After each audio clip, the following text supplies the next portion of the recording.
Señores, volvemos por aquí, coordinando en el aire. Ustedes saben que esta producción constante nos permite a nosotros ir sobre la marcha, pero decía hace unos minutos desatar tu potencial, pero en lo que tiene que ver, bienvenido, con toda esta situación que se vive en nuestra sociedad dominicana, muy importante conocer de mano del experto, especialista en estos temas, de desatar tu potencial, pero lo más interesante de todo esto, una coach con una vasta experiencia, certificado por John Maxwell. ¿Por qué no conocer cómo desatar tu potencial ante lo que es el manejo de conflictos con nuestra distinguida amiga y, como dice Bienbo, un poquito aquí y allá, pero siempre nuestra, Amiramis de Sueza?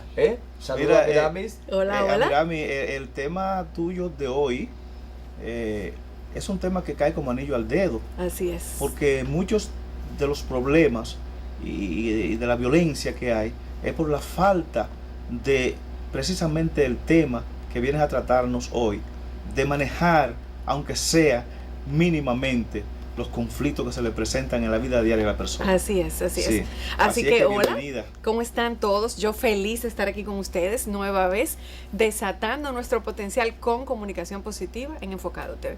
Señores, manejo de conflictos, ese es un tema tituá. Sí. Vamos ahora a respirar un poquito. Respire usted en su casa y respiremos aquí. Sí. ¿Verdad? Desata tu potencial con un manejo excelente de conflictos.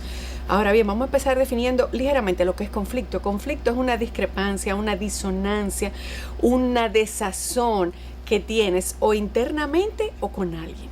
Y yo quiero diferenciar eso de lo que es problema. Y decirte que el tip número 1 es, deja el problema en problema, no lo eleves a conflicto. Y ahí vamos a ver la diferencia. El problema es con algo, o problema es con una situación. Se resuelve con tiempo, con dinero, con recursos, con creatividad, con ingenio. Ahora, conflicto es con alguien y se resuelve peleando, negociando o no se resuelve. Ejemplo, problema. Sí. Se me dañó la lavadora. Conflicto, le di un boche al marido por la lavadora. Quiere decir que primero tengo que resolver el conflicto, que es con alguien, para luego resolver el problema, que es algo. Sí. ¿Qué pasa? Que ahí viene el segundo tip. Nosotros tenemos dos tipos de pensamiento. Pensamiento automático y pensamiento reflexivo. El pensamiento automático no sale solo. El pensamiento automático y es el menos útil realmente. El pensamiento automático te sale algo que te llegó a la mente. Fue una emoción. Puede ser una emoción positiva o puede ser una emoción negativa. El pensamiento automático generalmente hace juicio o prejuicio de opinión, de valores de la gente o de valores de las cosas. Pensamiento automático. Me molestó este muchachito, le metí una puñalada. ¿A ti? Pensamiento automático, tengo que salir de este problema de esta muchacha que salió embarazada. El cuento usted se lo sabe, yo no lo voy a mencionar. Pensamiento reflexivo, siéntate, piensa, sosiégate, deja que ese pensamiento pase por un filtro. En mi caso es someter cautivo todo pensamiento a los pies de Cristo en obediencia. Esa es mi filosofía, no tiene que ser la tuya, pero búscate una que te funcione para que puedas sopesar por lo menos en 10 o 15 segundos y pasar del pensamiento automático que te insta a llevar el problema a conflicto al pensamiento reflexivo que te dice, espérate un segundito, esto te va a dañar la vida a ti y le va a dañar la vida al entorno. Sí. Por ahí comenzamos, dejo que ustedes pregunten. No, así es. Fíjate, y pasando a la práctica, eso. Conocí un caso de una persona que recibió unas instrucciones como mal dadas. Iba a contestar inmediatamente, pero tomó unos segundos, no mucho tiempo, unos segundos, y evitó un gran problema porque reflexionó y contestó suavemente a una acción dura. Él contestó suave. Así es. Y la blanda respuesta aplaca la ira. Sí, mira, es increíble. El amigo me contó, me dijo, pero del cielo a la tierra, ¿cómo es la blanda respuesta? Aplaca la ira. Señora, yo creo que esa frase es lapidaria. Exacto. Sí, bueno, es un proverbio de Salomón. La blanda respuesta aplaca la ira, que es lo que no estamos haciendo. Así es. Estamos respondiendo, reaccionando en automático, que es el pensamiento que en realidad no nos ayuda. El pensamiento automático fue creado para nosotros poder hacer una de las reacciones importantísimas cuando estamos en peligro, que son dos, es huir o pelear. Sí. Pero tú no siempre estás en peligro, o sea que no siempre hay que estar tan a la defensiva, ¿verdad? Sí. Perdón, déjame hacerle esta preguntita, por favor, que si la edad después se me puede olvidar. Ay, lo dijo. ¿Cuándo nosotros, los seres humanos, debemos aprender ese tip de esperar ese momento en la escuela, en la casa, a la edad desde niño? ¿Cuándo hay un punto que nosotros, porque es una cultura, un modo de vida que debe aprenderse? ¿En qué punto de la vida tú crees que estamos más aptos para aprender, adoptar ese comportamiento? La respuesta es en todos. Desde el chiquito que usted está empezando a educar en su casa o la chiquita hasta el señor mayor. La gente antes decía, empiezo del mayor hacia abajo, que llegaba un momento en que no se reproducían las neuronas ni cambiaban, sino que ya estaba todo solidificado. Ahora se habla de neuroplastía. Se ha demostrado que no es así. Que no es así. Y se llama neuroplastía o neuroplasticidad. Neuroplasticidad significa la capacidad del cerebro de adaptarse y de cambiar. Y hay 3 cosas. Incluso se generan nuevas neuronas. O sea que el señor mayor o la señora mayor todavía puede aprender eso. Pero debe enseñarse desde chiquito. Lo ideal es que se comience desde pequeño. Usted no empezó, está a tiempo, empiece ahora. Empiece ahora generando nuevos hábitos. Excelente. Hay temperamentos que les es más difícil, que son los temperamentos extrovertidos, los sanguíneos o los coléricos, ¿verdad? Sí. Les es más difícil el sosiego, pero entonces usted tiene que entrenarse doble, ¿verdad que sí? Es cierto. Sabes que al escuchar a Mirami hablar y explicar esta situación, aquí conversaba con Santo aquí algo, porque eso que tú explicas, Mirami, si perdonándome que te saque un poquito del tema, pero si en el caso que conversamos, bienvenido ya a la introducción del espacio de la muerte de la niña Emily Peguero, si esta señora Marley Martínez, como bien tú explicado, hubiese tenido un pensamiento reflexivo y dice, déjenme permitir que esta criatura nazca, voy a tener una nieta, voy a tener a alguien en mi casa que voy a poder compartir, convivir con esa niña, y si ella no quisiera que pudieran ellos unirse en pareja, pero hubiese tenido la oportunidad de ver un nuevo ser en su vida, ¿sabía?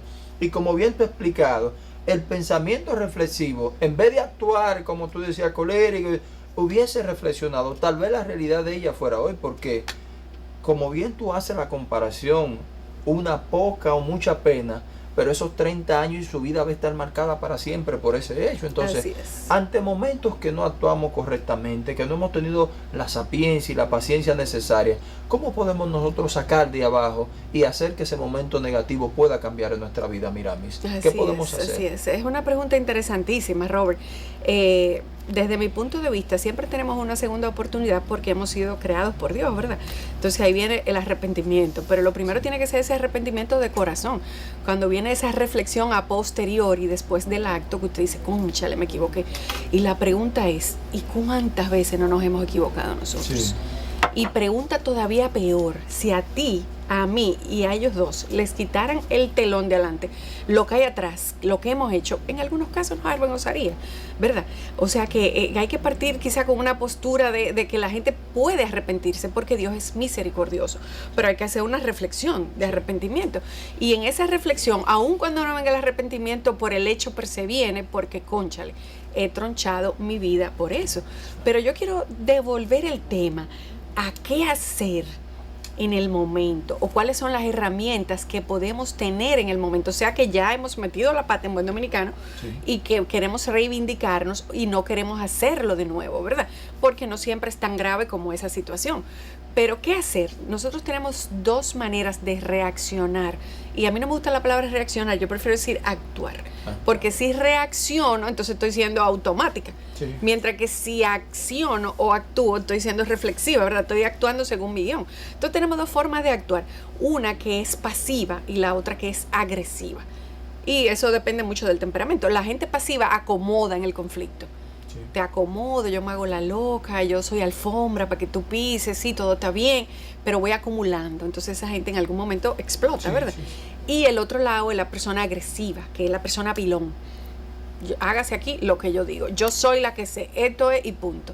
Pero deberíamos trabajar con una postura intermedia, que es asertiva, ¿verdad? Que es colaboración para resolver conflictos. Ahorita hablaban de la generosidad, ¿verdad?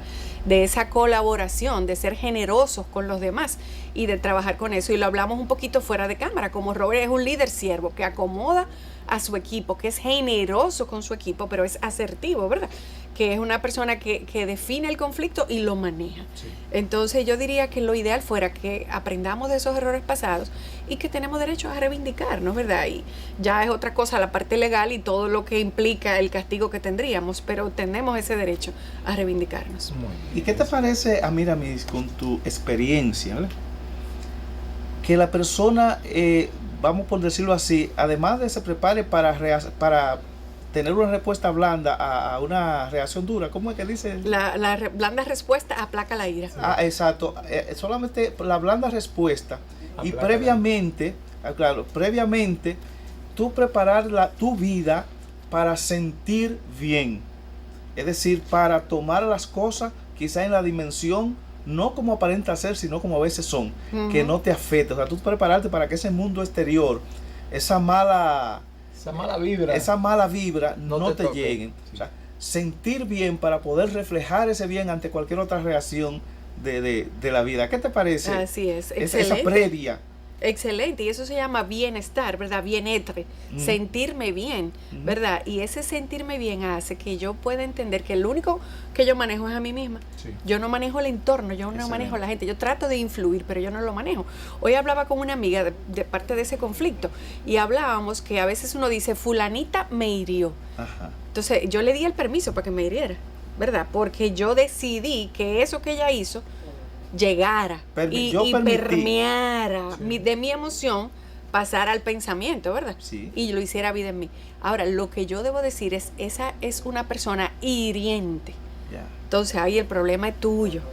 Y yo decido cómo actúo en base a ese problema, ¿me va a entender? Fíjate qué interesante. Pero hay que estarlo claro que pensando sí, y sí. uno lo dice, es más fácil decir lo que Sí, sea, lo hay que tan estar. simple. Pero eso muchísimas veces a mí también me pasa, Sí. ¿verdad? Que uno en vez de actuar, reacciona. Y ahí es donde uno tiene que tratar de entender cuál es su norte, como yo siempre digo, cuál Sí. es tu norte, cuál es tu visión, qué tú persigues. Fíjate Excelente. qué interesante, por ejemplo, fulanito me ofendió. Ujú.